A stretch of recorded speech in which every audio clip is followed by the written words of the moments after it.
All All right, we should be good to go. Go ahead with the opening statement. Greetings, Delray Beach, and welcome to the SET Neighborhood Alliance community meeting. It's our bi-monthly community educational and informational stewardship meeting. You all know how we do it in the SET. We believe in community engagement is the best way that we can obviously stay engaged with what's going on in our neighborhood, and we are at a state of emergency. We're going to hear tonight from our guest. We're going to hear tonight some presentations that we have put together, some information that we put together that we believe is the prescription for what we need to do to strengthen our neighborhood against complete gentrification. So at this point, as in our tradition, I'm going to turn the meeting over to Brother Jerome Weatherspoon to lead us off in prayer. Dear Father, we thank you once again for allowing us to come here to assemble for this great meeting here tonight. We thank all of the organizers, all those that have played a pivotal part in making this meeting what it is and this neighborhood what it is. For us, our one goal and determination is to level the playing field that everyone can pursue the right of peace, love, and happiness and prosperity. So we thank you. Pray that thou would open our understanding, give us something knowledgeable here tonight that would help us to advance one another. In Jesus' name we ask it all. Amen. Thank you, Brother Weatherspoon. At this time, we're going to call Ms. Ann Stacy Wright, the Vice Chair of the Coalition, for our welcome. Thank you. Good evening, everyone. On behalf of the SET Neighborhood Alliance, I and Stacey Wright as co-chair welcome each and every one of you. I want to say a special welcome to our neighborhood block captains, our presidents. I would also like to say thank you and welcome to you, the community.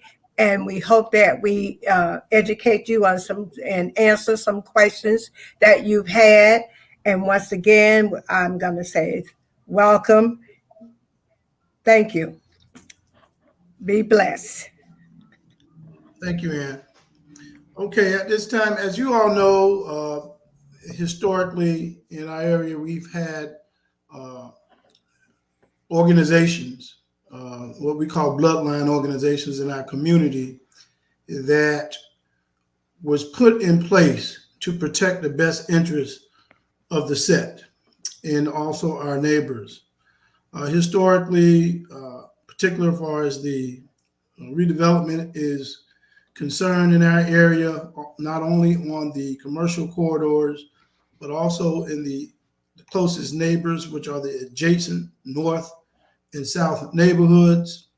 The West Atlanta Redevelopment Coalition, by ordinance, was put in place by mandate to have the city and the CRA bring information to the people. The people get a chance to digest that information, give feedback, ask questions to ensure that our best interests are front and centered from formulation all the way to implementation of anything that goes on in our neighborhood. To that end, historic work has evolved into the coalition of many, many partners that help us uplift and operationalize the SET transformation plan. And so at this time, we're going to have the coalition report by Ms. Sarah Selznick of Thrive Collective. Sarah. Hi, everybody. Hope everyone's having a good night. I'm outside because I'm having some connectivity issues, so let me know if you can't hear me. I tonight, because we have a packed agenda, am going to do the report out for all of the coalition partners, just for the sake of time. In terms of, we have a few projects going on around housing right now. The CDC, the Delray Beach CDC is the coalition partner that is charged with kind of organizing and taking lead on those projects. We have the We Are Home project. We have currently 4 houses under contract. That project is building homes on legacy families' land. So if you are a landowner in the set and would like to build a house at cost, we have a partnership with Pulte Homes, building those houses. So it's about a $400,000 house that's being sold at cost. But we'll get you qualified for workforce housing or see if you qualify, and if you're interested in that project. We have 4 underway right now. You can email Allie at delraycdc.org. We also are working on the pipeline for the Carver Square project. So those, you don't need to own land, but you do need to qualify for workforce housing. So different models of homes, but they're building 20 on the old Carver Square sites. And if you're interested in being a homeowner in Delray, we would urge you to contact Allie at the CDC, delraycdc.org as well. So that's the We Are Home project, the pipeline for the Carver Square projects. We're also starting to do some piloting of repair and restore project. So you'll be hearing from the CDC board members and issue captains around collecting information about housing repairs in the area. So be on the lookout for that. You can get in, if you have questions or are interested to hear more about any of those projects, you can talk to Yvonne Odom, Carol Howard, Pat Wright, and any of the CDC board members have a wealth of information about any of those projects to find out more how you qualify for those projects. In the small business development realm, the Peach Umbrella Network is fully launched.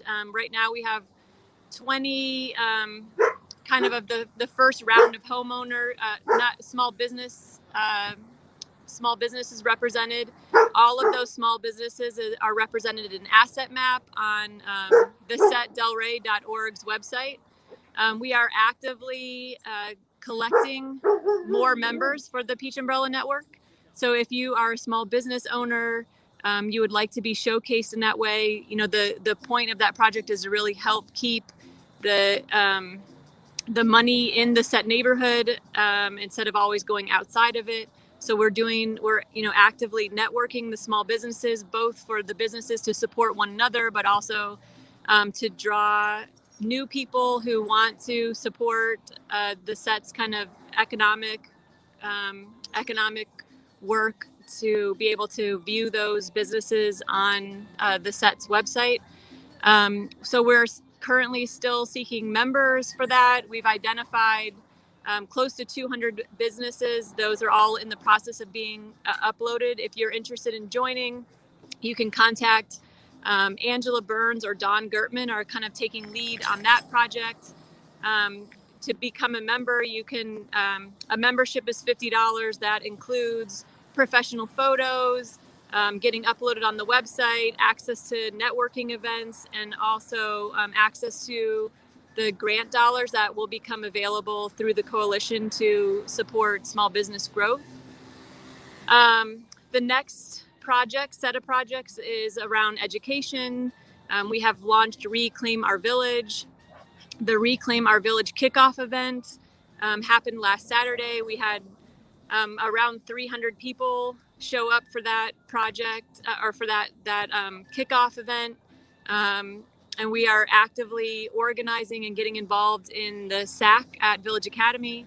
If anybody is interested in education and wants to get more involved in that project, you're welcome to contact us too. We have over 90 families signed up at Village Academy coming, and we'll host now a whole bunch of events around kind of returning Village Academy to the ownership of community. All of those projects now have committee structures that have launched. So if you're interested in supporting home ownership or small business development, or the education platform of the coalition. There are committee meetings, so be on the lookout for that. We're also going to be hiring a housing coordinator through the Delray Beach CDC. So be on the lookout for that job description coming out, and also hosting an educational forum with the university, with Florida International University. The final project that has launched is called Faith Forward. It is a community asset development project. So we are taking churches that own land in the set and helping develop those properties to make them more accessible for community use. We are currently working with 3 churches. We have all the renderings and the construction documents done with the architect Jermaine Barnes. Florida Atlantic University has donated all of the landscape plans. And a professor from FIU is doing all the commercial kitchen work, so turning those 3 kitchens in those in those churches into commercial kitchens for use from our small business community. All of that is underway. We've been asked to submit a $750,000 grant, so that will be submitted by the end of the month, and we should hear back before the end of the year whether that funding was received. But we've got enough funding to start the whole first phase of construction on that project. And if you have, for that project, we're actively seeking subcontractors, GCs and subs. All of the work from the Faith Forward project, all of the work will be bidded out to subs from the neighborhood. So if you are a subcontractor or trade, or know somebody that is, or are a GC and would like to be considered for the construction work that will be coming along with the redevelopment of those 3 churches and the properties, make sure that you're in contact. The 2 issue captains that are kind of taking lead on that project are Cynthia Ridley and Montre Bennett. So you can get in contact with either of them to share your contact information as we're starting to bid out that work. If I'm not, I think I've got everything, and I'll pass it back to Reg. Thank you, Sarah, for that detailed report. Wow, a community that, as you can see, this is all done through strategic partnerships. It's in line with our vision of the set transformation plan. It is how we build wealth. It is how we do community leadership. Sarah talked about legacy housing. She talked about small businesses with the Peach umbrella, taking the bull by the horn, leading that charge from a historic sense with the Peach Umbrella Network. She talked about education. Those of you who attended the Reclaim Our Village celebration a couple weekends ago, it was awesome. You had the preschoolers all the way through, some of the policemen who were out there who graduated from Village Academy. Okay, so it works. The model works, and we talked to some of the young people that told us they like the small class size feel, the family oriented feel of the old spirit of Carver. So reclaiming our village, not only in education, we want to be able to continue to work with the coalition and our partners to essentially reclaim the village throughout our entire community, because there's value in that. Okay, so with that said, moving the schedule right along, we're going to go ahead and talk about the special topic for tonight's meeting. We do this every other month, and then we also do it internal on the off months, but we say it is educational and informational, and it's through the labor of love and volunteerism and our partners, okay, that we present this information. We not only present this information, we live this information. Everyone knows what's happening in Delray Beach And matter of fact, not only in Delray Beach, there's some unique things about Delray Beach, but also in the Miami-Dade metropolitan area as it relates to housing, more in particular, attainable housing. There's population projections that planners do and that statisticians do that tells us that the population in coastal areas like ours are increasing every year. These people have to have somewhere to go. It is only so much property and so much land. And communities like the Set, with the census tracts that we live in, okay? And it clearly shows if you're spending over 30% on your income on housing, as far as the federal standards definitions, you are in poverty. And what are we doing about it? This is what we want to talk about tonight, because you have people coming in, and that's fine. There's nothing wrong with that. But development without displacement is a crucial policy prescription that has been a buzz topic and a buzzword or special elections cycle appeasement, and what is being done about it. Gentrification is here. We want to be a part of the gentry. And when we say we want to be a part of the gentry, that means we want to be part of the newfound wealth and not systematically removed. So to that end, I'm going to bring in the coalition chair, Chuck Ridley, to talk to us about the history and ideology of gentrification. Thank you, Reggie. Good evening, everyone. Again, my name is Chuck Ridley, and I have the privilege of being the chair of the coalition. Tonight, we're going to have a real good conversation around how gentrification got to Delray, and some of the impacts of gentrification on neighborhoods like the Set. But we're going to also have a broader conversation than just how gentrification impacts the Set. And then we're going to focus on where we go from here. So, Sean, would you please put up my PowerPoint, and we can start there. Sure. So I want to talk about the ideology that brought gentrification to Delray. It is called the dominant ideology, and it is what redevelopment all over the country is based in, or at least the modern form of redevelopment. Now, redevelopment is really, truly a look at what process you're going to do to revitalize and keep vibrant certain sections of your community.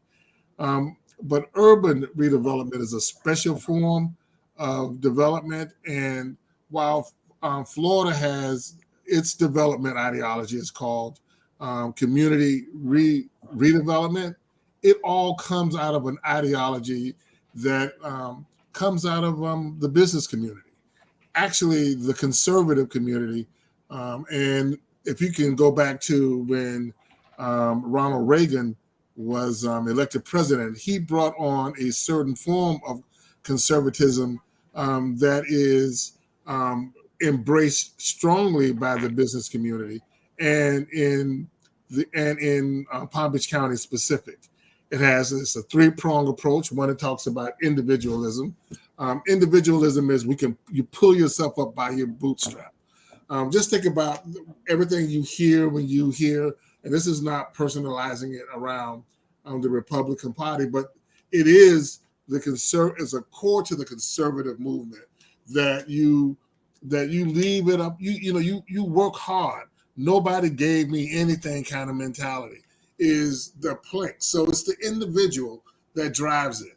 And then the second plank is anti-government, where they look to make sure that government has a small voice. that it doesn't overregulate, that it creates an environment where the individual, and in this case, the individual business, can really thrive.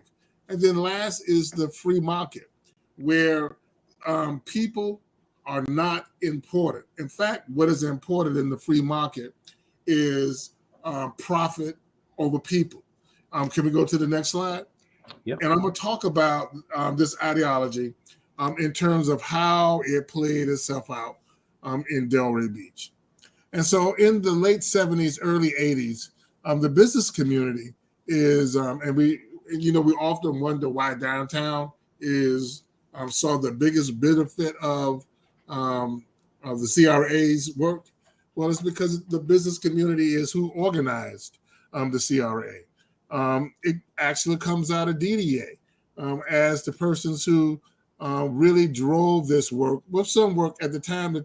At this time, the chamber, I'm talking early 80s, the chamber in Delray was pretty weak. But downtown was lagging. They were watching their neighbors to the south, particularly in this case, Boca Raton, begin to become vibrant. And so Delray didn't want to get left out. And the business community decided that they would come in and began to change from a good old boy network, from an agricultural kind of ideology, into where the business community will run everything.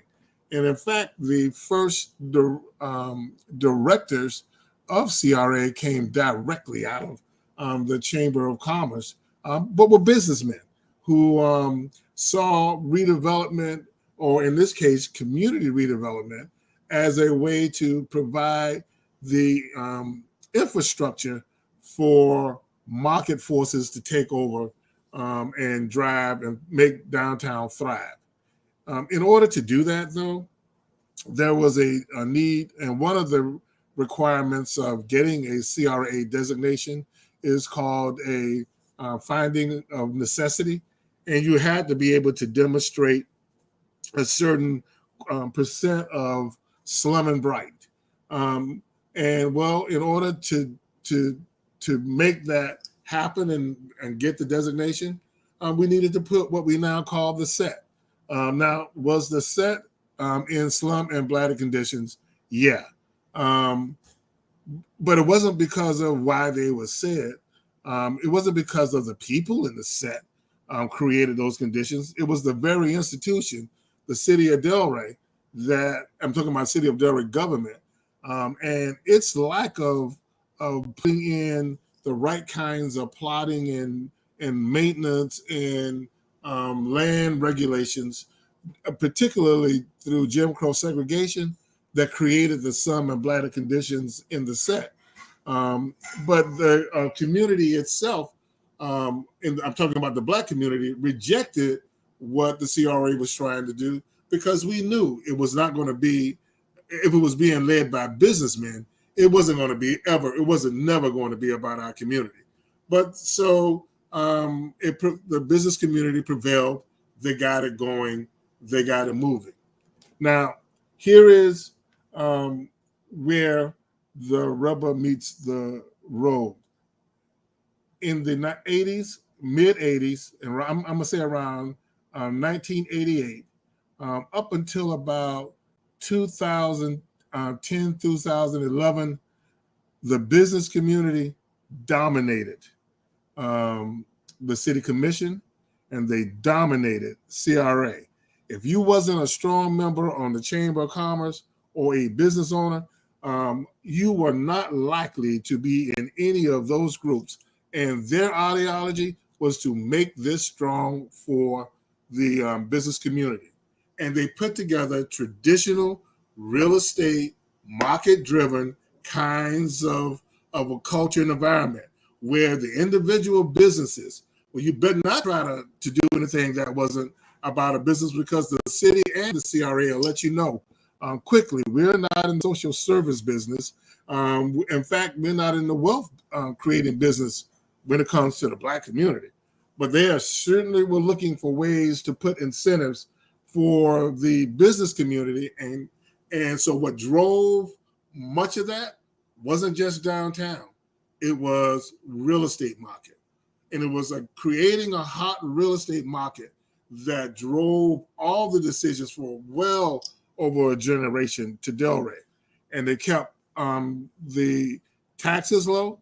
You better not try to have a millage rate in Delray, a millage rate that is worthy of making sure that we have a strong and healthy community for everybody. You better not. You better not at that time do anything that would put you in a position to be critical of that business community. And when it came to CRA, they depended both on real estate investors or real estate speculators and developers to make their operation work. And they had these open-ended requests for proposals so that the market could take place and force and drive just how development would go. And so we're going to talk about the development process a little bit to help you understand how our area gentrified. But I gave you a little context. Here's what I want you to hear. CRAs exist for one purpose only, to increase property value. That's the only reason they exist, to increase property value. Now, they may do some other good things, but that ain't why they came together. It was to increase property value, which is synonymous with gentrification. And so the next slide, if you will move over, we'll talk about just how that happened. So that open-ended development process, here's how it plays itself out. A RFP will go out. An RFP is a request for proposal, will go out asking for the market to come in, or in this case, developers to respond to making a designated area. What would they do? What are they thinking? What are their best ideas for developing that area?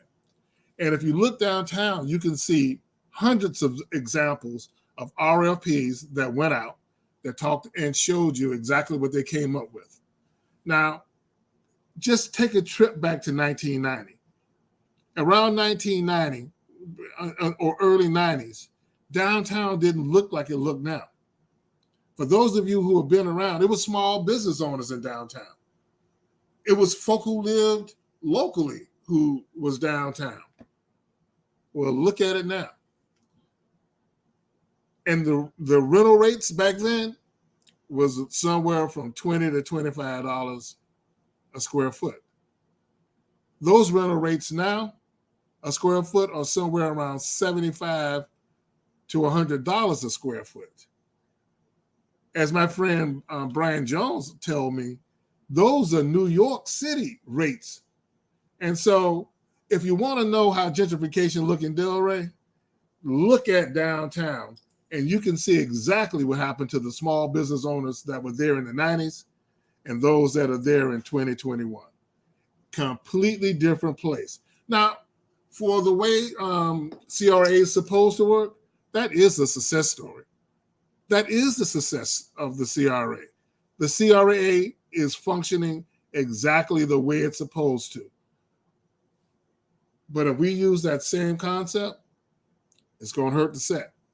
So our RFP go out, selected by a developer.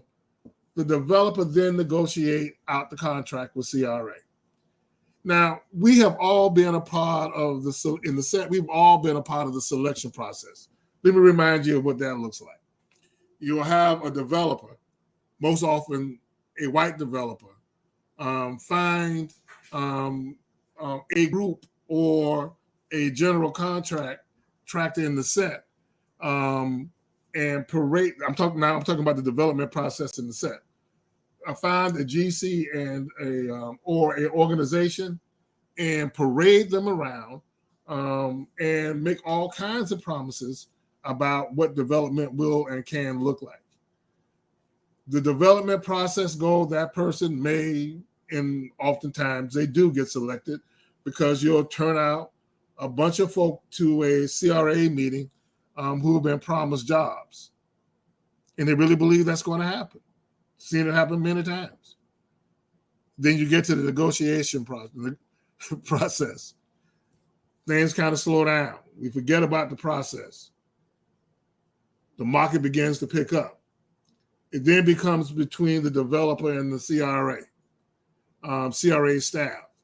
Things begin to change, slowly but surely. And then the market shows up. Because where the change in the bait and switch happens is when the banks have to bless what the developer said he was going to do in the first place. And oftentimes what the developer said that they're going to do to get the process, oftentimes is not what the market or the banks or the financial institutions will support. And then it changes. And for years, for decades, until people like Reggie, Morris, and Diedrich showed up on CRA, on boards, developers were able to do it. They'll come in, parade someone around our neighborhood, and then you'll see a project come in, and then the people that we thought was going to get the project are long gone. So our neighborhood stays in the same shape, but watch what happened to every other neighborhood.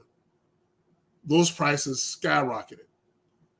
And gentrification, the CRA, through that market-driven approach, has now stimulated Delray to all of Delray is now gentrified. Every bit, every square foot of Delray is now gentrified. And it gentrified through the business community's interest in raising property value and attracting a market through real estate that is driving what you see now. And we'll talk about some of that later on, so I don't want to steal other people's thunder, but that's how we gentrify. Reggie, back to you.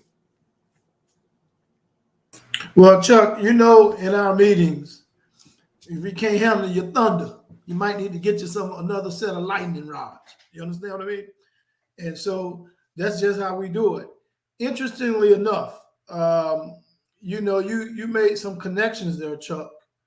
You made a lot of connections. I mean, the thoroughness and depth of your presentation really speaks to the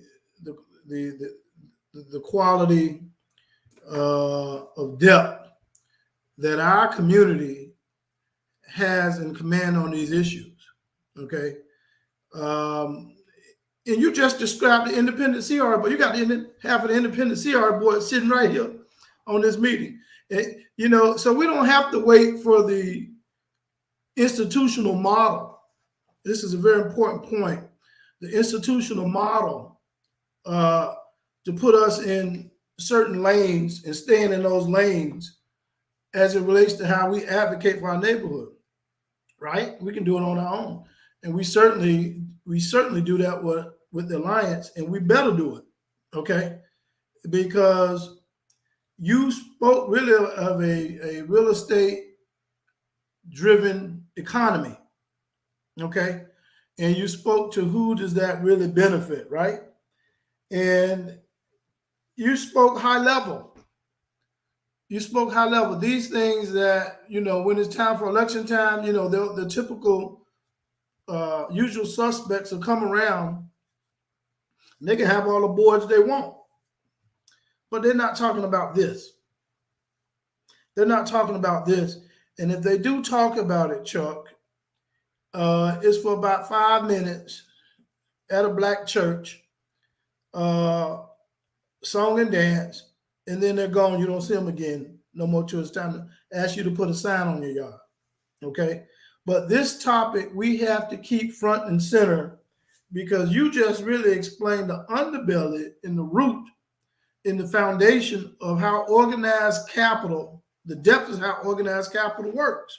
You basically said that the billionaires are eating up the millionaires, and all sectors of Delray pretty much has gentrified. And then right in the middle, you have an area defined by our own federal government census tracts in poverty. In a $1 billion economy.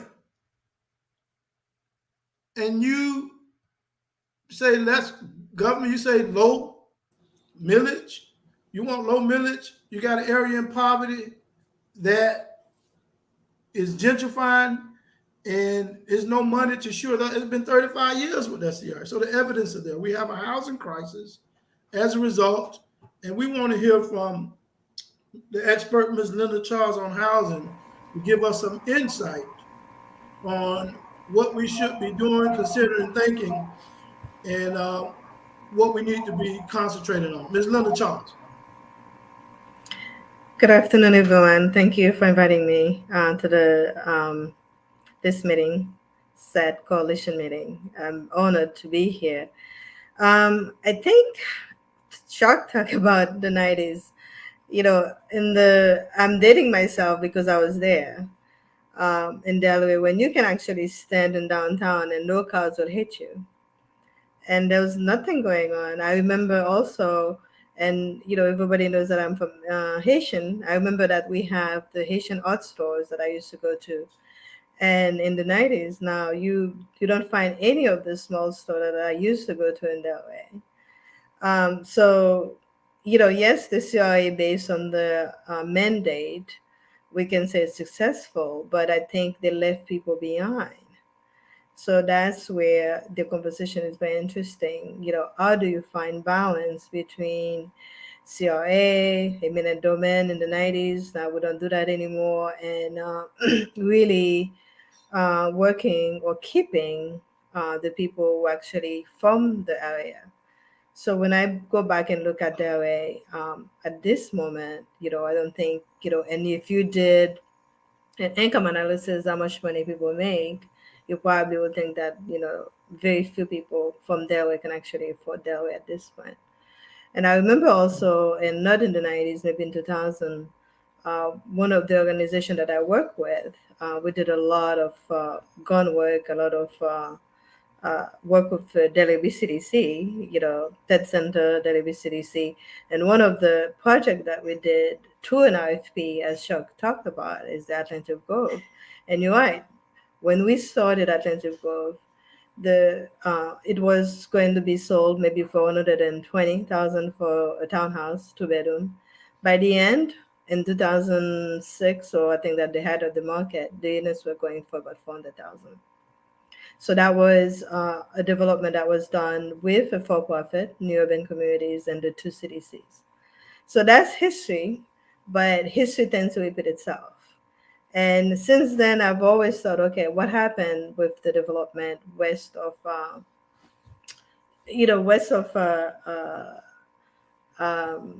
Swinton? Very little's happened because, and I think it's sort of good because I think the Neighborhood Alliance and everybody came out and sort of tamed down gentrification. Otherwise, you would have people cross over and probably not having any, we couldn't afford it anyway. So in this market right now, we have a repeat, maybe a little bit different of the 2006, market before it crashed, where houses were flipping. You would have been a house on the market within 2 days. And the other day I saw a house which you put on Facebook that was selling for $800,000 and I was like, yeah, that's what's happening. Unfortunately, in Palm Beach County right now, the average median sales price of housing is about $500,000. And I work for the organization that I work with, Community Partners of South Florida. We prepare people for homeownership. People would have pre-development, they would have a first mortgage lender giving them a commitment letter for months and they cannot find a house. So I want to share what some of the information that we've been pulling or what we've been using, some of the data. Sean, if you can pull the data for me. Was that the Word doc or the? No, not the Word doc, the Florida National Low Income Housing data. Yep, 1 second.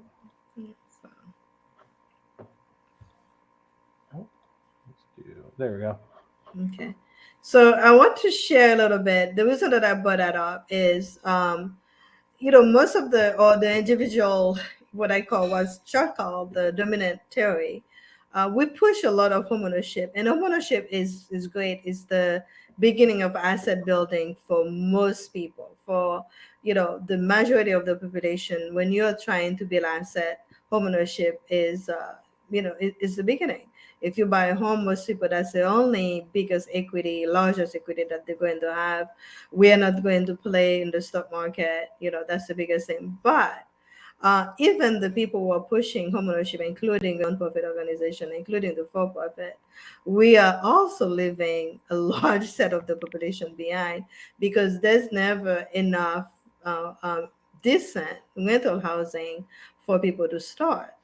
And so that's just the difficulty of balancing and trying to figure out what we need to do when we're trying to redevelop a true community where you need a mix of renters, homeownership, supportive housing, all these people, elderly house. And it's very difficult, but if we're truly doing a community, we need to start looking at those things.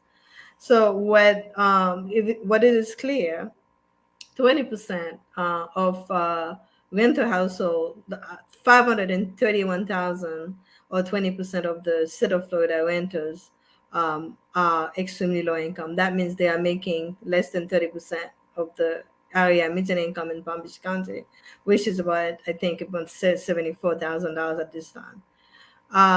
Maximum income for an extremely low income is about 25. We have a shortage about nearly 400,000, units for people making that $25,000 and less. And if you're looking at the income, this is the people who are working in our service stores, the Walmart, McDonald's, even childcare people. Those are the people who make that $25,000, and we wouldn't think about it, but these are the people that we meet every day. Even sometimes when we're hiring people, I've seen people requesting a college degree paying $25,000, which is ridiculous. So we have, the need for rental home is about 384. In order to, the average rent in Palm Beach County, in Florida, for a 2-bedroom, you need to make about $51,000, and 79% of person extremely low income are severely cost burden. So if you go up a little bit on the chart, and you will see, beginning at the extremely low income all the way to the people at 80% and below, you will see, if we can enlarge this a little bit. I don't think. Which part do you want me to enlarge? Okay, yeah, that's great. Right here, the So wheel? yes, thank you. So the majority of the people that are severely cost burdened, housing cost burdened by income group. So you will see that people at the very low income, that means people at 50% AMI, that's people making like $40,000 or less. And people at low income, that's for a family of 4, making about $48,000. That's where a low income is. The majority of needs sits between 50 to 80% AMI. So this is where we are. And if we're looking at the extremely low income people, that's where people in the labor force, single caregiver, anything, senior school, people working in the school system, this is where they belong. And we talk a lot about attainable housing, workforce housing, and affordable housing. All these are semantics. And I don't know how much we need to tell the power to be when they are pushing workforce housing, affordable housing. There's not a lot of difference on these things, because if you start at 60% AMI to 120% AMI, that's most of the people that would need housing are between 60 and 80% AMI. That's the people who are paying above 35-40% of their income toward housing. So when you're making about $40,000 a year and you're paying 30%, 40% of your income, there's no money for grocery, no money for car payment and everything, or transportation. So a lot of the people that we serve currently are bridging the income of the credit cards. And that's where people cannot get out of the poverty, or cannot build asset, cannot buy a home. So if we looked at what we need to do. And if I can go back maybe to the Word documents, Sean, that's the overview for the state. So for Palm Beach County, there was just a study that was done by the Florida International University, George Perez Metropolitan Center, where in Palm Beach County, the average for 2 bedroom is about $18,000. We need the gap for housing supply is about 2732 a year. That's the gap for Palm Beach County. So when we are building in Palm Beach County, everything that people are doing, especially in the rental world, the for-profit bill low-income housing tax credit. That's the best way to finance a rental project. But they are all committed to rent to people at 60% AMI, and then they probably set aside 20% for people at 30% and below, 50% and below. That means everybody that are below 60%, or the majority of people that are making less than that 60%, less than the $50,000, they don't have a place, they barely can find a place to stay. So if I relate that back to the set, as Reggie was saying, what do we do? Well, the biggest barrier for housing is land. Do we have land? The biggest is land banking, the biggest barrier for housing. And that's how when Sarah talked about the legacy project, or We Are Home, this is how amazing it is, because if you have land, you can control some of the costs, right? Because if you're able to provide land $40,000-$50,000, and you're able to build on your own land, you're able to the city will allow you to split your land and do ancillary units, to do more than those units. So those are the things that you can do to figure out how to keep people on the set living on the set.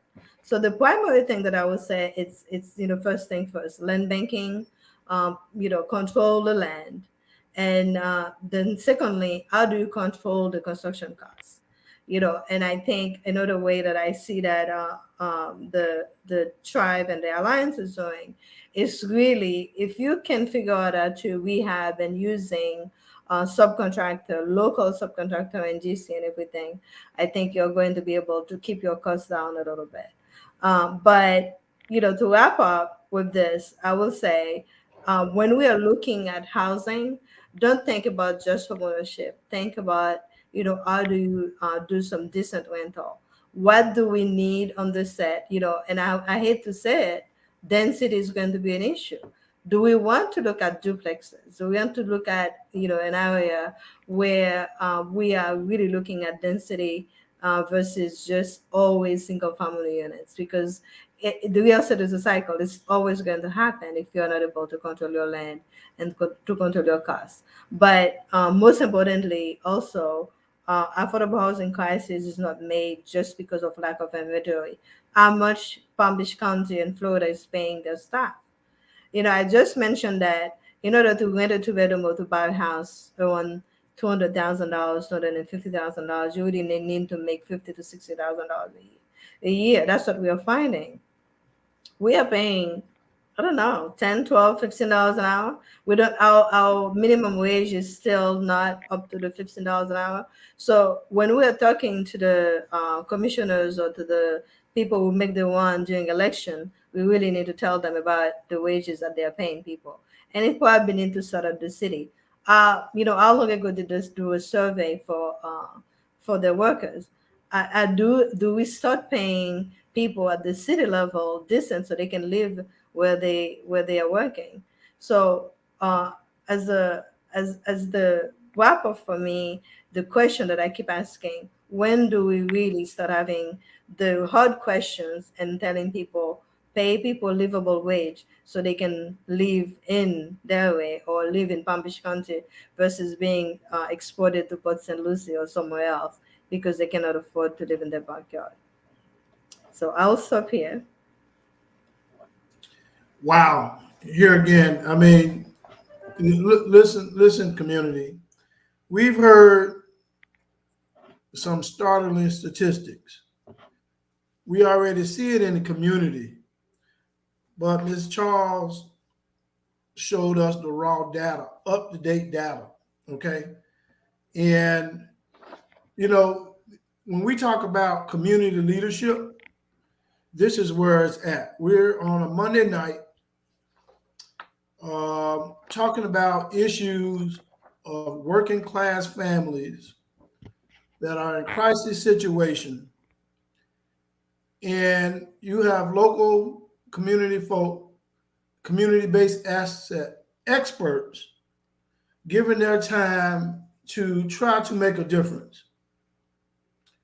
And then the other side, you have electeds who want to attack our organizations and attack our character for political gain. But they're not talking about this. I'm speaking to the voters of Delray Beach right now, the voters in the set and the voters beyond the set, the voters of working class. And see, people like to say, well, they divide. Ain't nobody divided about what Ms. Charles just said. Okay? Ms. Charles just said there's a shortage of rental units in the neighborhood, housing units in the neighborhood of 400,000. And 20% of the population of the state is in extremely low income, making under $25,000. Now, who divided about that? Find them. Because they divided about that, something wrong with them. So we got to be able to separate the noise, and we got to be able to separate the systemic nature of the dominant ideology of what we're doing. Well, here's what I mean. Ms. Charles also said, well, coalition, you can't just look at housing. Housing is important, but look at the wages of the working class, you know, okay? And look at the businesses, access to capital for the businesses. So when we talk in terms of systemic, and I'm talking to our voters, okay? Because see, these people are going to be coming around to your house during election time, put a sign on in your yard, talking about all these great things they've done, but would not be able to answer you one question about what Ms. Charles said. One question. And if they could answer the question with a sound bite, they won't be able to provide you one thing they've done collectively and consistently outside of election cycle to make a difference as far as a progressive policy. In other words, when a pool is covered with algae and is dirty and polluted, you can't just do the normal cleaning. You got to shock it. Okay, if you want to get that pool back right, you got to shock it, right? You got to go above and beyond the norm to make a difference. And with these statistics that Ms. Charles has just said, and the ideology Chuck has told us about, we have to have progressive policies to be even to make a dent into what we need to overcome. Okay, so with that said, we're moving right along. We're an hour into the meeting. We're doing well. We're going to bring up Mr. Morris Christopher. He is have the pleasure of serving as the Southside Chair of the Set Neighborhood Alliance, and he's going to come share with us his thoughts on some of the detriments of the working class family and what we're up against as far as our real estate, and really just to continue more of the conversation from where Chuck and Ms. Charles has left off. Mr. Christopher. All right, Reggie, thank you. And Ms. Charles, thank you for all that data. I'm just going to talk briefly about the real estate here as it stands in Delray. As we know, if you don't know, the biggest access that we actually have in the set is the percentage of property owners that we actually have. Over 50% of those properties that's owned in the set, those people actually live in the set. Now we have a lot of investors that actually own land that's here in the set, but we have homeowners. Over 50% of the people that own lands here actually live here in the set. And that is real power. That is a real power that we actually have. So let's not lose that power. So do not take that for granted because it carries a lot of weight.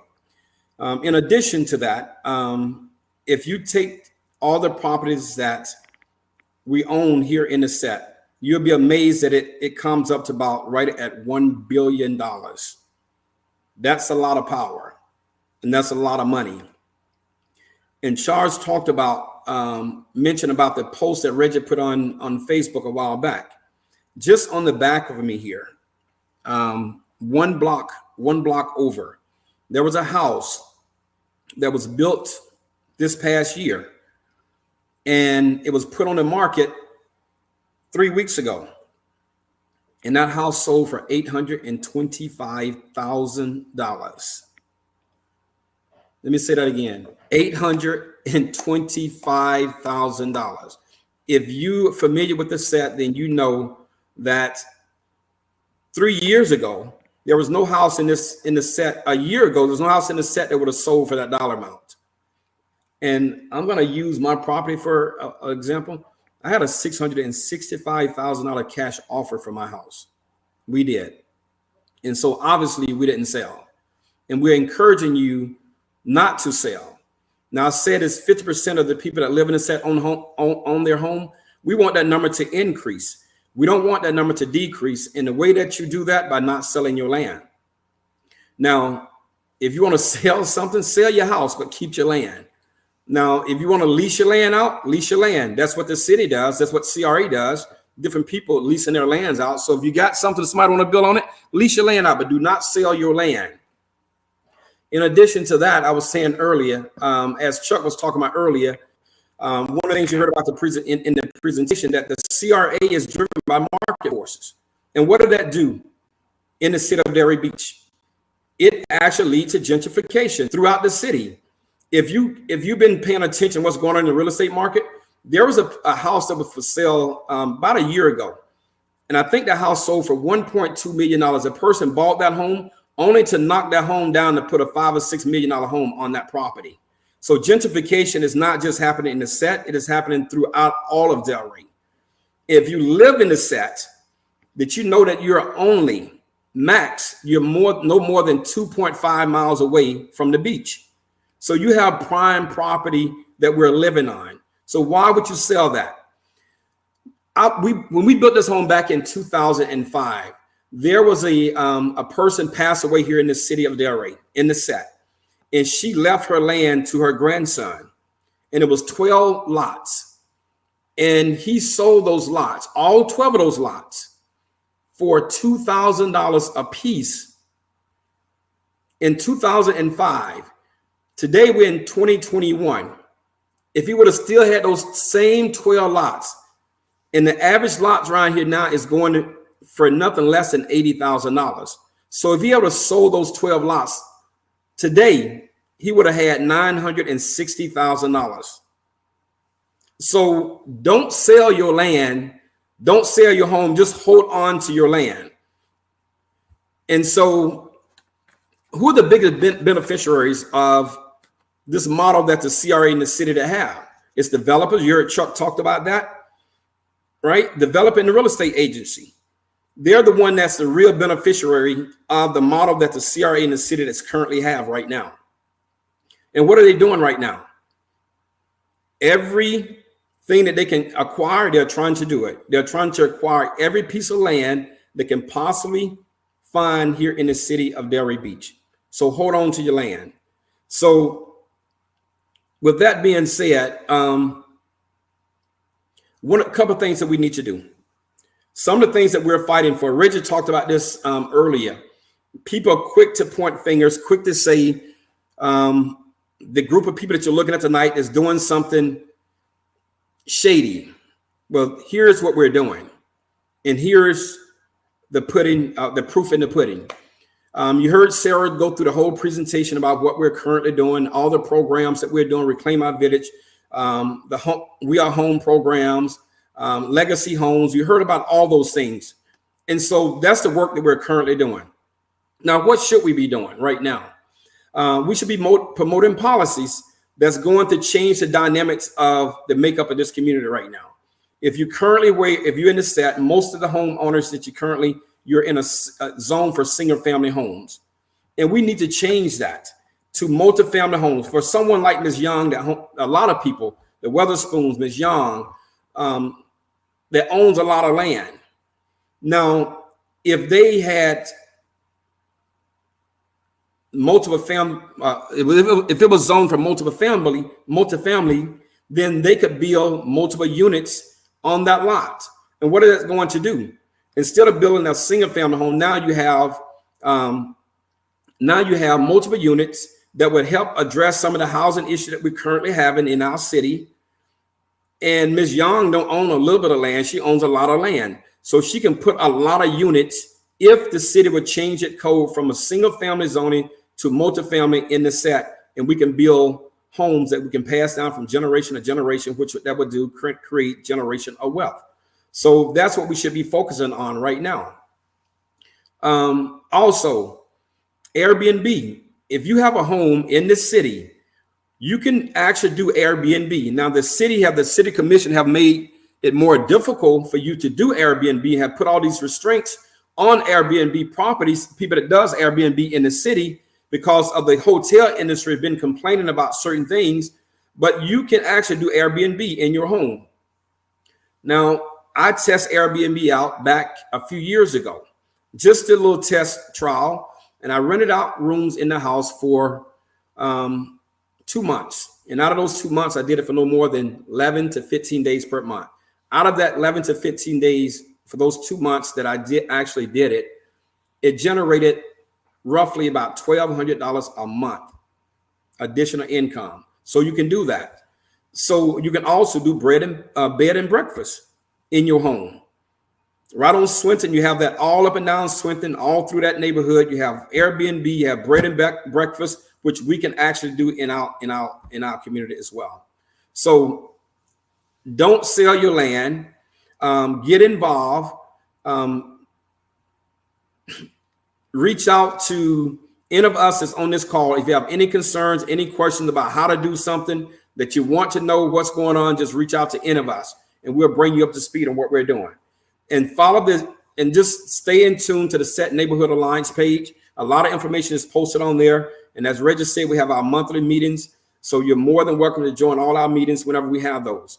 There's a lot of great things that's taking place in the city when it comes around to making a better life for all of us in the set, and making us creating more homeowners in the set. So please do not sell your land. Hold on to your land. And if you're a victim of reverse mortgage, reach out to Cynthia Ridley, Miss Odom, Ann Stacey Wright, Miss Howard, any one of us that you see on this call. If you're a victim of reverse mortgage and you're having issues with that, please, please, please do not continue to struggle with that. Reach out to one of us, and we'll be able to navigate you and help you, try to help you out of that situation. And I know there's a lot of people in the community that's suffering from that. So let's make sure we're reaching out for help when you have those issues. Reggie, back to you. Thank you, Brother Morris. Here again, and like I said, I'm talking strictly to the voters, because we advocate community stewardship all year long, not just at election time. That is the difference, and we want our voters to understand that difference, because they're coming, they're watching, and they're coming. But we're talking about real solutions tonight. Thank you, community leaders, community experts, about illuminating the detriments of gentrification. So one of the interesting statistics that Morris brought up is that over 50% of the properties in the set are owner occupied. That is significant. Ms. Charles talked about the land as an asset. Morris also mentioned he got into some policy prescriptions, and we certainly need to look at creative policies because we have a crisis situation. I call it the state of emergency. To me, it's no different than a hurricane coming through here. It's a disaster. We are faced with a natural disaster because it has that kind of impact on our community. So we do need, Morris is correct, we're going to have to look at multiple ways of attacking solutions against complete gentrification. one size does not fit all. Okay, we don't want to be so rigid as to not, put in place long-term solutions that needs to be put in place. We need some short-term stuff done right away too, because people are hurting, and there are predators in our neighborhood promising to buy people houses, and then you can buy it back, and then come to find out they take the people's house based on they're just above the legal threshold to be able to get away with that, and we have people on our boards right now benefiting from predators. And the same people on those boards right now who benefit from predators will be the main ones out here changing the focus, talking about the CRA board ain't done that well. As far as our neighborhood and the stats we got, ain't none of them boys done nothing. But what Chuck said is about that ideology, okay, that dominant ideology is where we have to think in terms, okay? And so with that said, the entire city of Delray Beach is faced with the ugly face, okay, and the ugly snot of gentrification. And to that end, we're going to let our Mr. Sean Hall come in and illuminate on how that is impacting the city at large. Sean?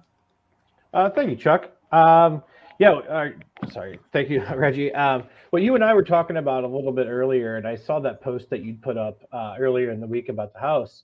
I reached out because this isn't something that's solely exclusive to this set neighborhood. This is an issue that's been going on in South Florida since well before COVID even started. And I'm glad that Linda and Morris and Chuck had all shared that data and all of the information in regards to the housing market versus the wage increases and things that were going on. Because, even like myself, my wife and I, we do, fairly well for ourselves, in the housing market as well. I mean, there's probably maybe 2 houses that fit our criteria in all of Palm Beach County as of right now. And it's not like we're asking for the world. It's just, basic 3-2, maybe a 2-car garage if we're lucky. Not anything crazy, right? So it's something that affects not just race and not just a certain neighborhood, but, entire classes of people are also being affected by this. And then you throw the COVID crisis on top of all of this, and you've got people, moving in from out of state, from New York and California areas where, a $500,000 house is pocket change for them. So that also affects that. And then you guys have talked a little bit too about the lack of inventory as far as housing on the market, especially attainable housing on the market. And that's driving up the rental market a lot. John Brewer had posted something earlier that nationwide, 1 out of every 4 houses is being bought by a developer. So it's one of those things where, as home prices continue to rise and rise and rise, you're also alienating a large groups of people. And again, it's not gender specific, it's not race specific, it's entire classes of people that are being affected by this. So it's one of those things you have to look at as a community at whole. Like, are we going to be that town that caters to second homes and vacation areas like Daytona Beach or Panama City? And one of the things that Reggie and I kind of brought up was the fact that if you look at somewhere like Briny Breezes, for example, a couple of years ago, they were, basically being, had an offer on the table to be bought out by developers. And, they took a vote and they ended up turning it down because while those are all mobile home communities for the most part, and they were being offered upwards of $1 million for their trailer home, the argument was, where else can we go in South Florida, live this close to the beach for just $1 million? So it's one of those things where as things get gentrified and things go on, you've got to figure out where you're going to displace people to and what's going to happen. And one of those things that could happen that could negatively affect Delray is the fact that you're alienating people to live in the city. My wife and I were looking even in West Boynton, West Lake Worth. So those communities will benefit a lot from people being pushed out of the Delray area. So a lot of, what Linda had said, what Morris had said, and what Chuck had gone over kind of went into a little bit of what I was going to discuss as far as, wage stagnation versus, housing markets and how they correlate. But it's just something that I wanted to pop on and just say that it's not just a set community that's being affected by this. This is a city and probably even a county-wide issue. A report came out a couple weeks ago that said that Miami-Dade had something like the 2nd or 3rd highest or most expensive housing market after, the Bay Area and San Francisco out in California. So it's something that, needs to be taken a look at regionally Otherwise, we're going to be into a large crisis. So that being said, I'll turn it back over to you, Reg.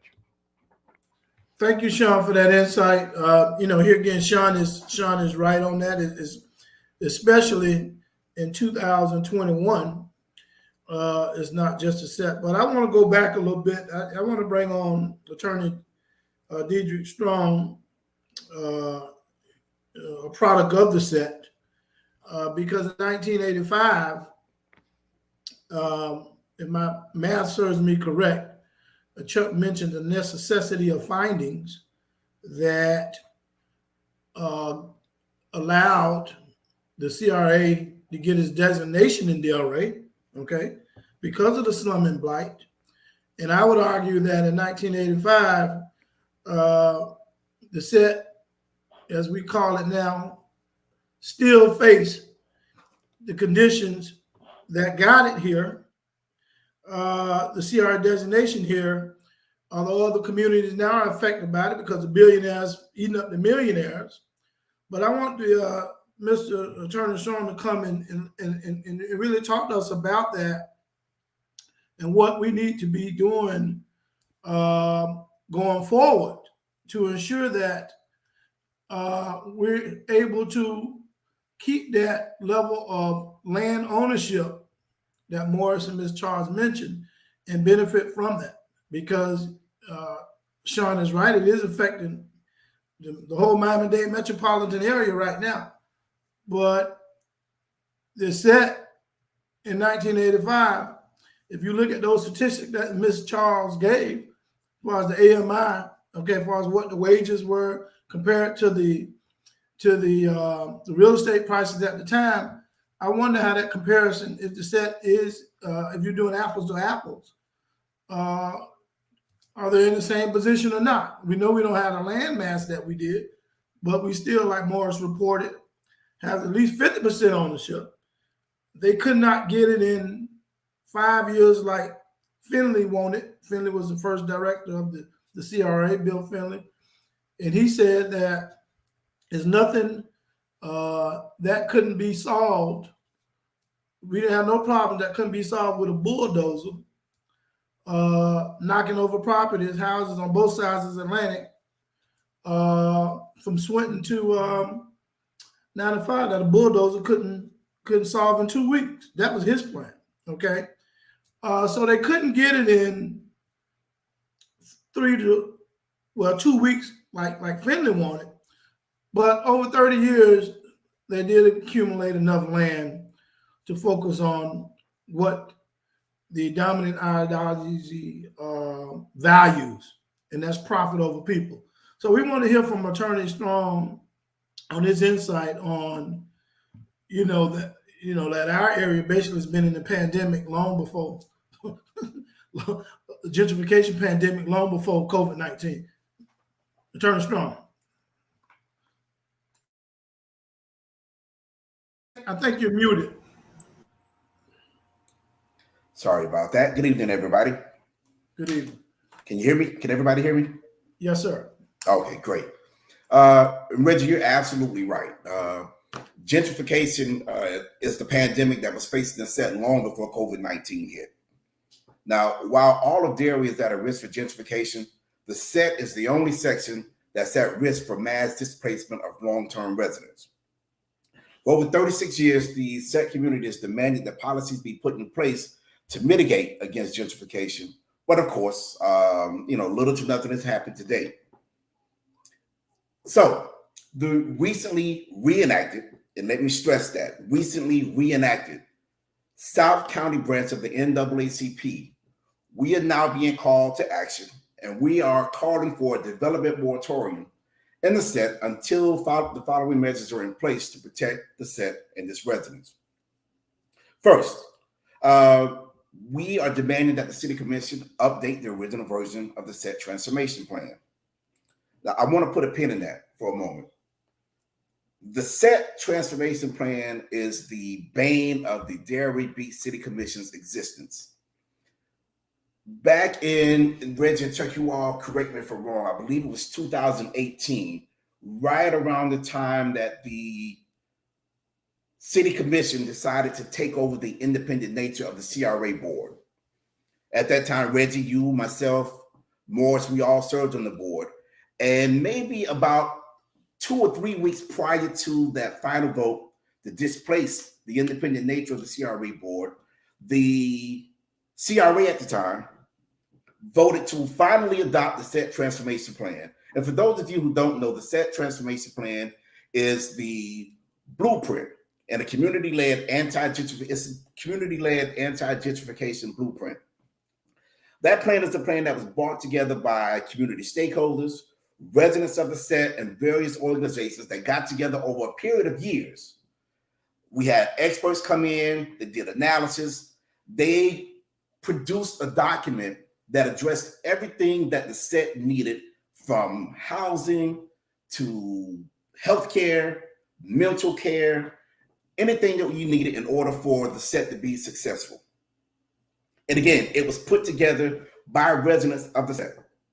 However, for whatever reason, the City of Delray Beach Commission has refused to implement this doctrine for whatever reason. I'm not quite sure what it is. They've never really made it clear to us why they won't implement it. But the fact of the matter is, 3 weeks after the Delray Beach Community Redevelopment Agency finally decided to adopt the set transformation plan and passed it up to the Delray Beach City Commission, instead of voting on the plan, the City Commission instead opted to vote to take over the CRA. And we've been displaced now as an independent board for close to 3, maybe going on 4 years. Okay. Aside from the set transformation plan, the second thing that we are asking as a community and as an NAACP branch is for the City Commission to pass race and gender neutral policies, such as community benefits agreements, and first source hiring practices. We're asking for housing preservation policies that will look to repair homes in the set at scale. We're also asking that the City Commission pass a housing state of emergency for policies that look to address unreasonably high costs of rent in the set. Now, also, as it relates to a housing state of emergency, let me point out, again, Reggie mentioned that I am an attorney. The City Commission has the authority under Florida statute, chapters 125 and 166, that allows local governments to implement emergency rent stabilization measures. Now, these measures can be implemented when local governments identify a housing emergency so grave as to constitute a serious menace to the general public. That's exactly what we are faced with right now, a housing emergency. And there's absolutely no question that the City Commission can act because the Florida legislators have given them the opportunity to do so, again, under Florida statutes, chapter 125 and chapter 166. In order for the City Commission to implement this intervention, it must be tailored to local conditions that will last a year. Now, these policies can also be proactively extended for a period longer than a year. But again, some of the options that the city can put in place in this state of emergency include freezing current rent rates for 12 months. Also, capping rents at 30% of the tenant's income. All of these things are things that the Florida legislatures have allowed the city to do based on Florida statute. So we're not asking for them to do anything that will be counter to public policy or counter to statute. Just work with the tools that the legislatures are giving you. Now, rent stabilization, the prime model for this, I believe the city of Orlando enacted a rent stabilization moratorium back in 2019. And they are currently back before their independent commission to enact it or have it extended until 2022. Now, finally, the last thing that we are demanding is that the city eliminate antiquated and outdated local housing policies, such as 40-year deed restrictions on resale workforce housing, liens placed on homes to be in the housing repair programs, and barriers to housing repairs, such as insurance requirements. Again, let me stress, we're not asking for a lot. The Delray Beach City Commission is in place to protect the residents and protect its citizens. The measures that we are asking, or rather demanding, that the City Commission take are measures that are in line with what they promised us when they ran as politicians: to protect, to serve, and to appreciate the residents and the citizens that they're here to serve. We are in a state of emergency, as many of us have indicated already this evening. I think for the city not to acknowledge that is a disservice to all of us who live here in the set and to all of us who live in the city of Delray Beach. The opportunity is here. The call is now. We're asking the city to do exactly what you promised us you would do exactly what your position as local politicians entails you to do, and step up to the plate and protect your citizens. We don't want to see you every 2 or 3 years when it's time to run and you're coming into our churches, coming into our organization meetings, promising that you want to do these things, and then when the time comes and the S hits the fan, for lack of a better phrase, you're nowhere to be found. We're making a call to order. If you don't do it willingly, we will apply the pressure through various stakeholders, various other community organizations, to see to it that you stand up on the things that you promised us when you ran for election. Reggie, back to you. Thank you, Attorney Strong. Community, you just heard it again from another powerful voice, the son of the set. And I want to applaud, Mr. Morris Christoffen. Yeah, I call him Mr. Attorney Strong. You all were a part of that independent CRA board, as was I, and you all are standing in solidarity and standing your ground in spite of the systematic nature of a system that did not want to bend or move towards where we were going. We're talking about those same things. People are hurting. And it wasn't about a title. It wasn't about a fancy email address, okay? It was about a labor of love that you all put in because you lived in this neighborhood, you grew up in this neighborhood, you wanted to make a difference. You didn't take your ball and go home because we're used to that kind of stuff, okay? And did your granddaddy taught us that, okay? You don't take your ball and go home, okay? This is a lifetime commitment, and you do what you have to do on your watch. So I want to applaud you guys for essentially staying the course. We say it all the time, and this is exactly what it's going to take. When we say community-led in Delray Beach, that means taking action in the same form and fashion as when you was in high school or middle school, and you look up to your coaches and you have your aspirations of being somebody in your community, because everybody wants you to be somebody, especially when they think that you're not a threat, okay, to being the best you can be, okay? When you start being the best you can be and make a movement for your community, you're not that little cute little fella no more, okay? You're not that cute little fella no more, okay? You're a problem, right?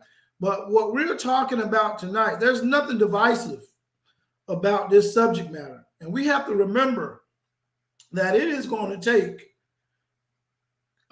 community-based assets like on this call tonight, like all over Palm Beach County, like all the other partnerships and groups, not only in the set, through Palm Beach County, through the Miami-Dade metropolitan area, to keep sounding the alarm bell, because a $825,000 house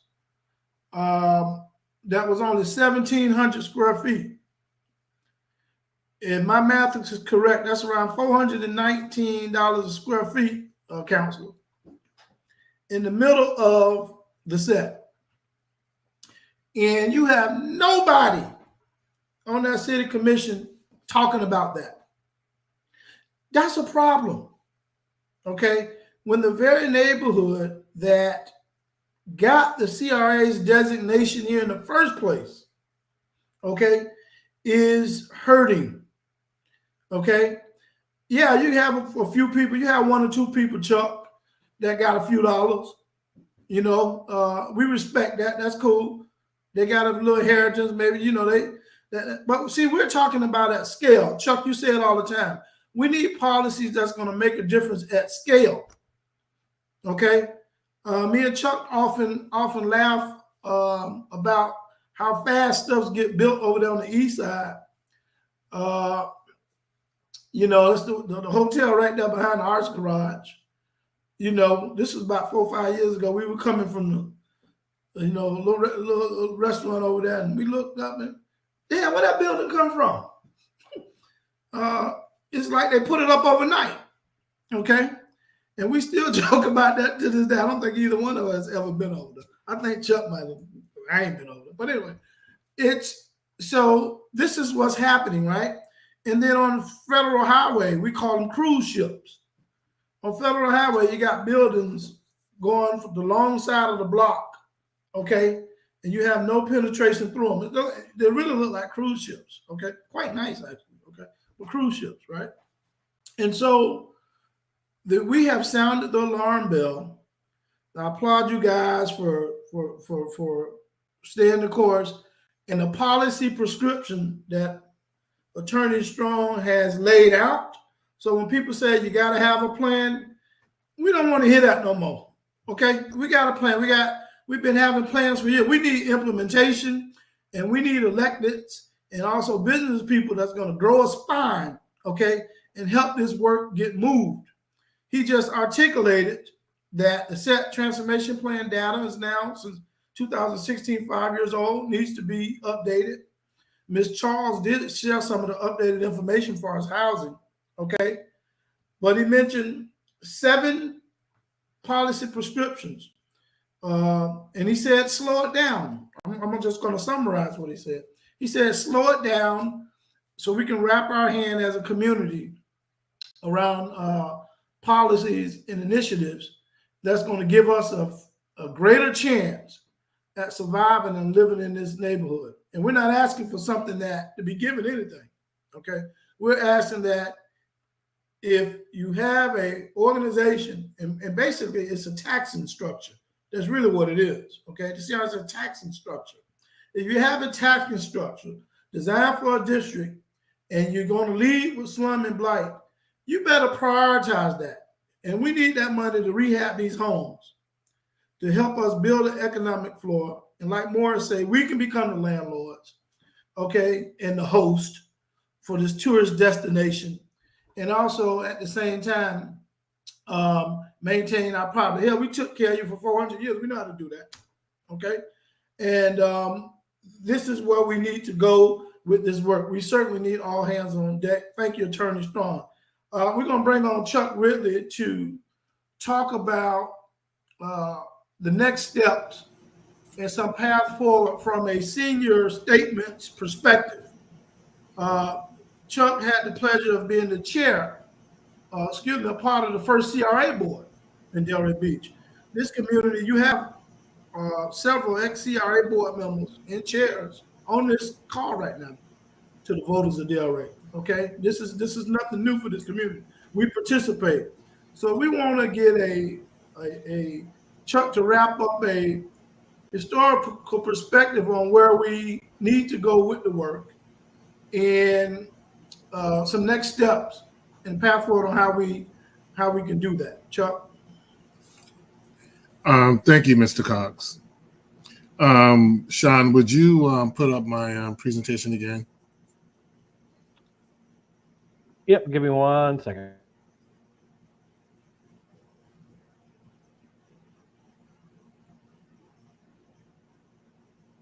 And when you do, would you go to the very last slide?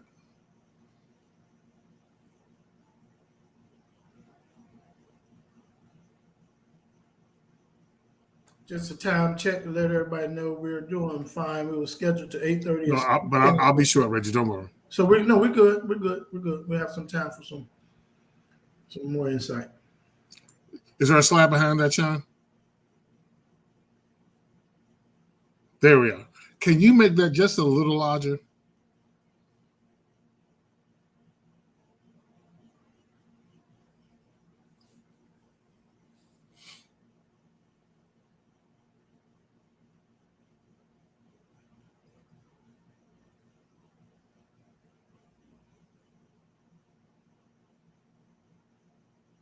Well, if you put it back up, I'll just tell people what's there.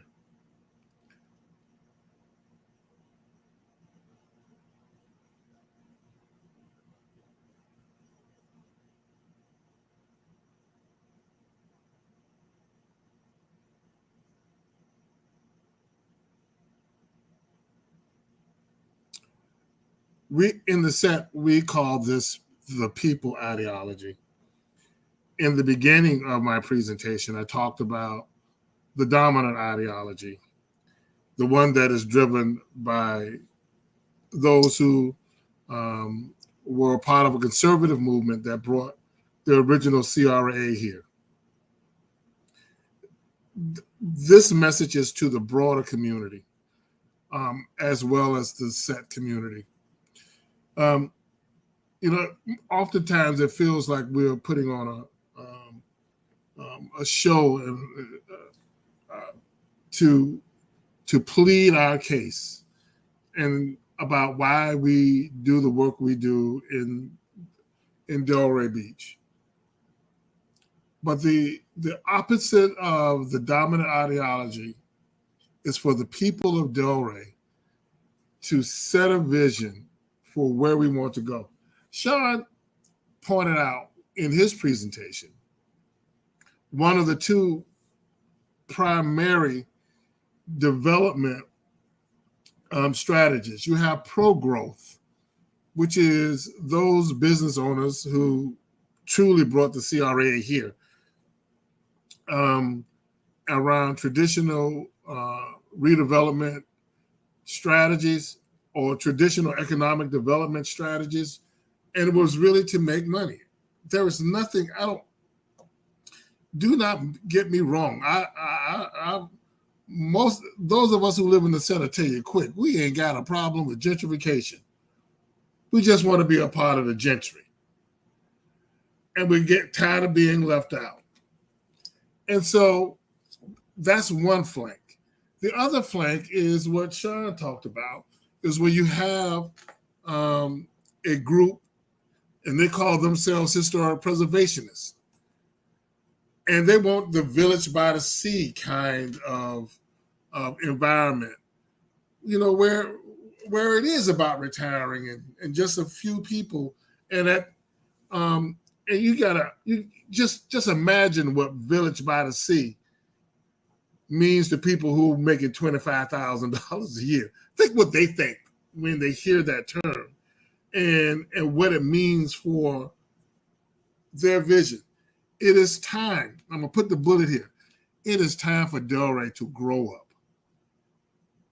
It is time for the tension between, and that tension plays out no better than when you look at a CRA, not a CRA, a City of Delray commission meeting between, and you know who are the pro-development city commissioners, and you know who the so-called folk who want to maintain status quo.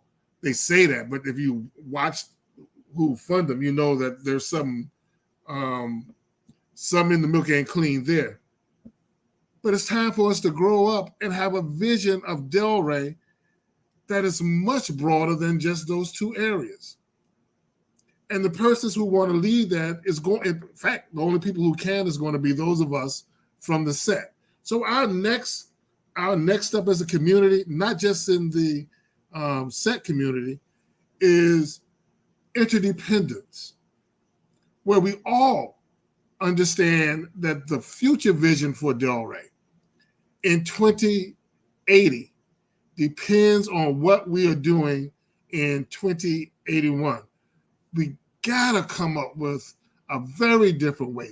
The way we're going right now is going to ruin the city of Delray. And how do we get to a place where we are working to the best interest of everyone. That's the interdependence. Interdependence don't look like we lock in arms and singing Kumbaya. Interdependence means that we have a variety of different views, that we're doing a variety of different strategies, but that the benefit of Delray depends on us all. That is the reason that the set neighbors are now pointing out to everyone, you are at risk of gentrifying.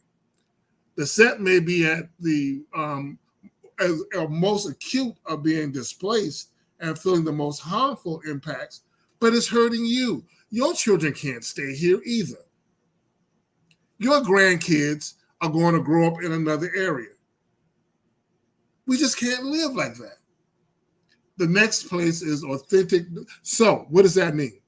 You heard the programs that we are doing in the set. You heard the fact that we are looking to make sure we are doing housing preservation, which means housing repair at scale. That is done in no other CRA district in the state of Florida. We're the only place that says, let's change the model where we are going to put sufficient resources in place to make that happen. The second is authentic democracy. This is when we are actually coming out to vote en masse. You're already seeing it happen in the set.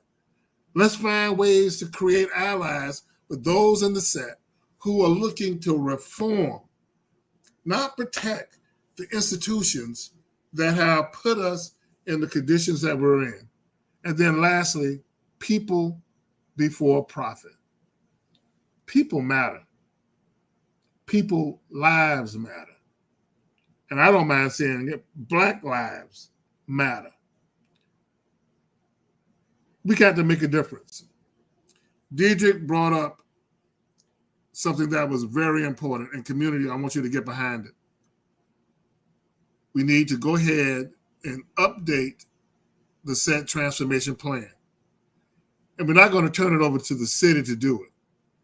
We have people in our community who understand finance. We need you to step forward towards us and come up with creative ways to finance the projects that we're talking about and help the CRA transform its antiquated methodology of doing its business. And what I call antiquated is its dependence on developers and real estate speculators. We have people who understand how the market works. We also have architects in our community. Come sit down with us and start talking about not just the designs, but the land regulations and how we need to change and come up with those policies. Join us in these committees. We have business owners in our community, business owners, particularly those of you that are in the set. You need to unite.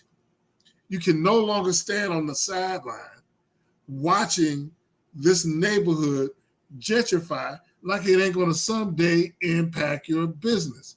Step in the middle of Atlantic Avenue, look towards the ocean, and realize that the business owners who look like you at one time had businesses downtown, east of Swinton. And you're gonna stand here and allow that cancer to metastasize and jump over Swinton. You better know you're gonna be just like those business owners, having a picture in Spady Museum of what Black business owners used to look like when we had Black businesses in the set, assuming we can keep Spady Museum. Homeowners, please join your neighborhood associations. We got 21. We got 24, Reggie, is what you're saying? We have 24. Please join your neighborhood associations. Nobody's going to come save us. But the good news is that we don't need nobody to come save us. We know the model. I want to say this to the CRA staff. The current staff, we watched you last week. And the last thing I want to do is get you in trouble because I mean, we seen a lot of administrators lose their job right after somebody from on this call gave them a compliment. But what we want to say to you is that we felt heard. We want to tell you that stay the course. You do have a vision and we can see it. Does it need to be augmented? Yes. Do we need more community input and engagement in it? Yes. But we saw you. And we want to encourage you to continue to be courageous enough to seek out the options in the community that are beyond the safe options that are typically coming down the pike. We recognize the dysfunctional nature of our city commission, and that same commission now runs the CRA. There's nothing you can do about that. Keep your head low on that, but there's not a whole lot you can do about that. But what we want to tell you is as a community, we saw you. So when you hear us talk about the CRA and its ideology, I say that to help you understand. We're not talking about the people who work inside of the CRA. In fact, for the most part, we're not talking about the people who work in the institutions. We're talking about the ideology that drives those institutions. And at some point, back to that term interdependence, those of us on this call and those of you who are in those positions are going to have to find a way to sit down and talk about the hard issues. And lastly, Attorney Strong and the South County chapter of the NAACP, thank you for stepping up. We need the moratorium. We need to put, and here's one of the primary reasons we need a moratorium, because something is going to happen in a few months with the BH3 project, and it's going to be back on the market. And the city commission and the CRA has not demonstrated at the leadership, I'm not talking about the staff level, I'm talking about on the board level, that they have a vision broad enough to make sure that those acres are about equitable development. And until the city can show that they're really interested in lifting all tides community, they're going to do what we make them do. And I'm saying that in a very loving way. They're going to only do what we make them do. And that's going to take folk who live in the set and the outside of the set to recognize that as the set go, so does Delray. And so I don't have real soft words to say. Mr. Cock, I learned very early on from Diedrich's grandfather and all of our mentors that at some point you got to speak truth to power. Tonight is one of those times. We have to forge a different way in Delray. You don't believe me? If we don't start doing it, like when they start attacking organizations like Walk, your organization may be next. When they start attacking businesses like 404, your business may be next. Let's come together and forge the future, forge the Delray that all citizens deserve. Mr. Cox, I'll pass it back to you. Thank you, Chuck. Well, I certainly agree that no one is coming to save us. And here again, to stay disciplined, I'm talking to the voters. The voters are the strongest stakeholders in our community. And we certainly reminded the precincts in the set, the city of Delray Beach, in the last election, we mean what we say. So I want to remind everybody, we're not divided on the issues that we're talking tonight, as far as housing, as far as our small businesses, as far as the policies that the South County NAACP has proposed, and we're only going to look at other organizations to help with that. We're not divided on that one bit. And we want to keep that front and center as we move forward. We heard from the coalition and our asset development organization, Thrive Collective, on the wonderful amount of work that we're doing on the community-led initiative side. We want help to continue to grow the work. You heard work about legacy homes. If you own a lot, get in touch with the Alliance. Our website is www.thesetdelray.org. I say it again, www.thesetdelray.org. Check a look at the website. If you get the history, you'll get the ideology that Chuck talked about, and you will see the work that we're doing on our own. So, you'll get people say, you do it yourself. Well, we are, okay? But we also have a demand for our tax dollars that we put into. And if those dollars are designated for certain areas, we certainly should be fighting for our fair share, okay? Because displacement of entire community that built the economic floor for Delray Beach to be a tourist destination before it was a tourist destination back in the 30s and the 40s. We did the work so they can have a house up north and a house down here in Delray. Who you think did all the work and the labor for that economy to thrive? The residents and the homeowners of the set, our forefathers. So we certainly have a right to fight for our necessary portion of tax dollars and see it be spent in a way that's going to benefit us long term. November 15th is an internal alliance meeting at 6:30, November 15th. We'll have our end of the year public meeting, which is December 20th at 6:30. I want to take this opportunity to thank my co-chair, Morris Christoffen. I want to also thank the 24 neighborhood associations that make up the set, the presidents and block captains. Without you all and your dedication and strength, we could not do it. Next year, it'll be 10 years since the needs assessment put on by this group. It'll be 10 years since 2012 next year. Think about that, y'all, since the needs assessment. So we're going to be planning to look back a whole decade, okay? And Chuck, oftentimes we tell people 20 years are the hardest. So, when some of them get mad and take their ball and go, we just look at them. Because some of those CRA board members from that independent board you never saw again, right? When they gave them the boot, you ain't see them no more. But you see these three, right? I'll leave that right there. That's a whole chapter. I want to thank the coalition members, Ms. Charles, for expertise and caring and labor of love to share constantly. She's been here with this community for a few decades now, okay, and still playing a part. We thank you for that, the coalition members. Sean Hall, we want to thank you for your dedication, your words tonight. You're 100% correct.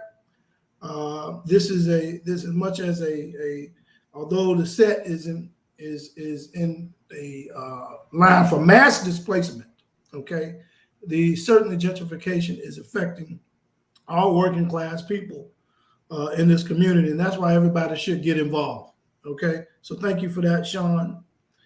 And most of all, I want to thank the community. Like I said, you guys showed up. We're not divided. There's natural activity that has to go on to stop what we're doing. I mean, if you all listen to this meeting tonight, they had to get rid of that independent CRA board.